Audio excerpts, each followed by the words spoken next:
Linux environment आणि ते कुशलतेने हाताळण्याचे मार्ग यावरील स्पोकन ट्युटोरियलमध्ये आपले स्वागत. या पाठासाठी उबुंटू किंवा कोणतीही लिनक्स सिस्टीम वापरावी.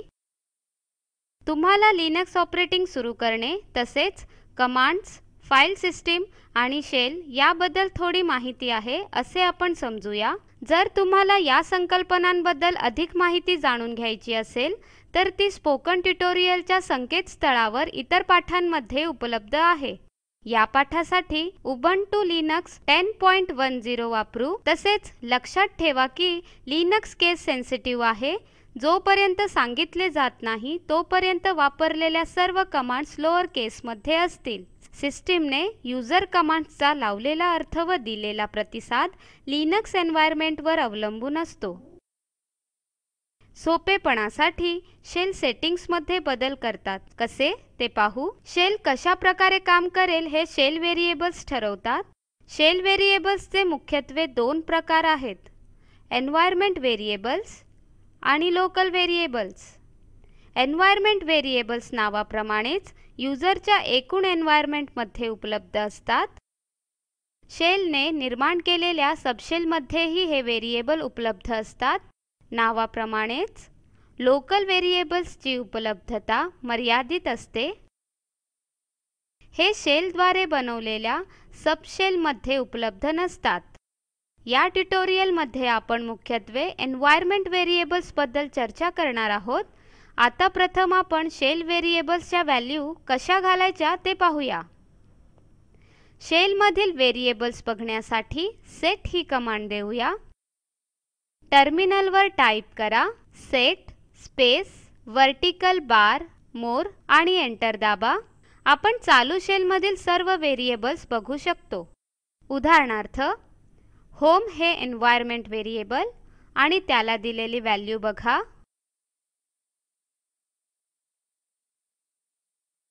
पुढील सूची बघण्यासाठी एंटर दाबा आणि सूचीतून बाहेर पडण्यासाठी क्यू हे बटन दाबा. सेट या कमांडचा मोठा आउटपुट स्क्रीनवर पाठवताना एका वेळी एका स्क्रीनवर मावेल एवढाच मजकूर मोर या पर्यायामुळे पाठवला जातो.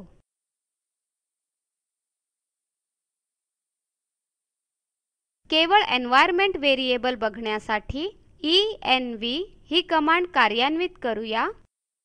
टर्मिनलवर टाईप करा env स्पेस वर्टिकल बार मोर आणि एंटर दाबा. शेल या व्हेरिएबलकडे लक्ष द्या. याची व्हॅल्यू /bin/bash आहे. सूचीतून बाहेर पडण्यासाठी तुम्ही क्यू हे बटन दाबू शकता. आता लिनक्समधील इतर काही महत्त्वाच्या एन्व्हायर्नमेंट व्हेरिएबल्सची चर्चा करूया. येथे आपण बॅश शेलचा वापर करणार आहोत. विविध शेल्स यूजरच्या सोयीनुसार बनवलेल्या असतात. व्हेरिएबलमध्ये काय व्हॅल्यू साठवली आहे हे पाहण्यासाठी इको कमांड वापरली जाते. या कमांडच्या पुढे $साइन व व्हेरिएबलचे नाव लिहितात. आपण शेल व्हेरिएबल प्रथम बघणार आहोत.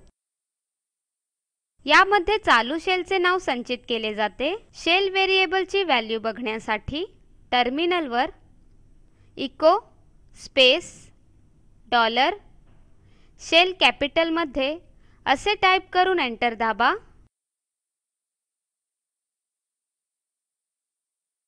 सध्या आपण /bin/bash या शेलमध्ये कार्यरत आहोत. दुसरे व्हेरिएबल आहे होम. लॉग इन केल्यावर आपण ज्या डिरेक्टरीमध्ये असतो ती यूजरच्या नावावर आधारित असते. त्या डिरेक्टरीला होम डिरेक्टरी असे म्हणतात आणि होम व्हेरिएबलमध्ये हे उपस्थित असते.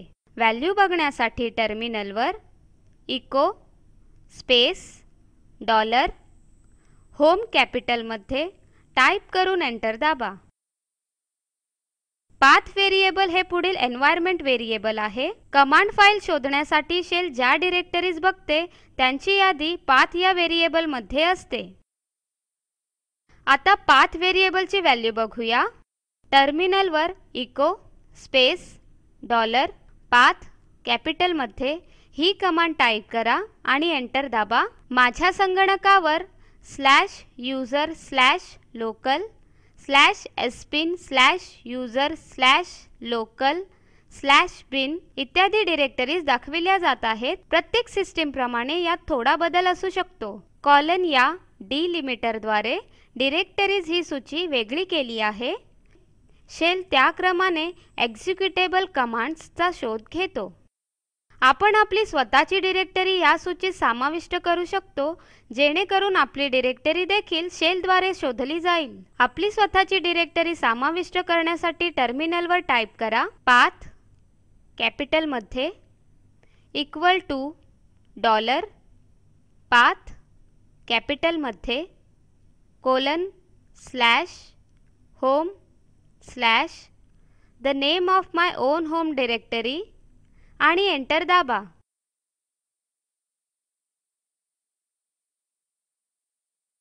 आता जर आपण पुन्हा पाथ व्हेरिएबलची व्हॅल्यू बघितली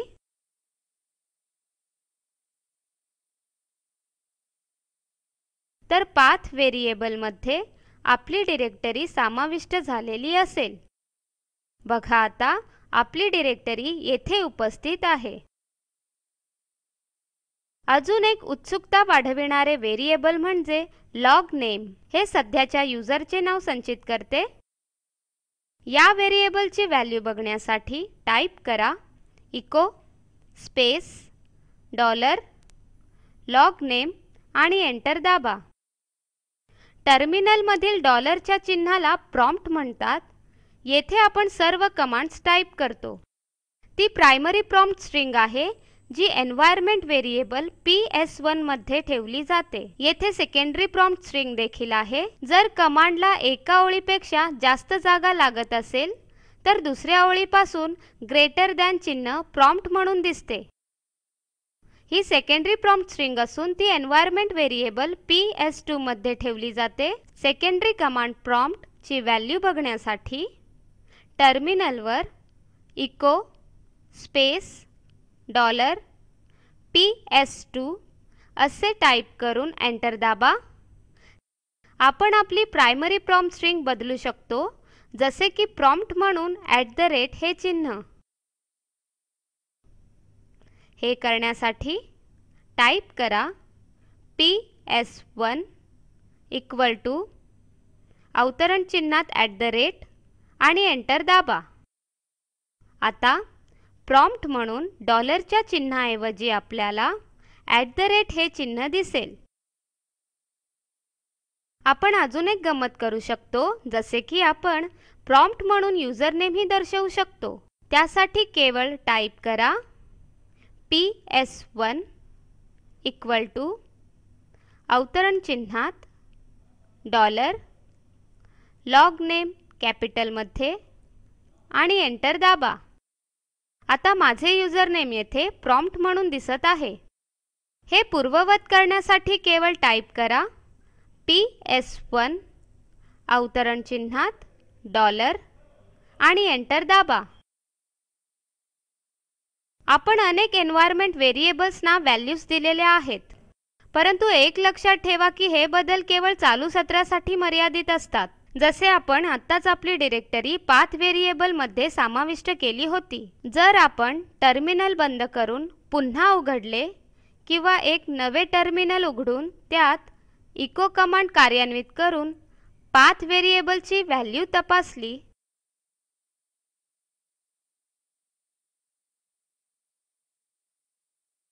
तर आपण केलेले बदल आता तेथे उपस्थित नाहीत हे पाहून आपल्याला आश्चर्य वाटेल. आपण हे बदल कायमस्वरूपाचे कसे करता येतात हे पुढील ॲडव्हान्स ट्युटोरियल मध्ये बघूया. अनेकदा काही काळापूर्वी वापरलेल्या कमांड्स आपल्याला पुन्हा पुन्हा कार्यान्वित कराव्या लागतात. मग तेव्हा काय करायचे? आपल्याला संपूर्ण कमांड पुन्हा टाईप करावी लागते का? नाही.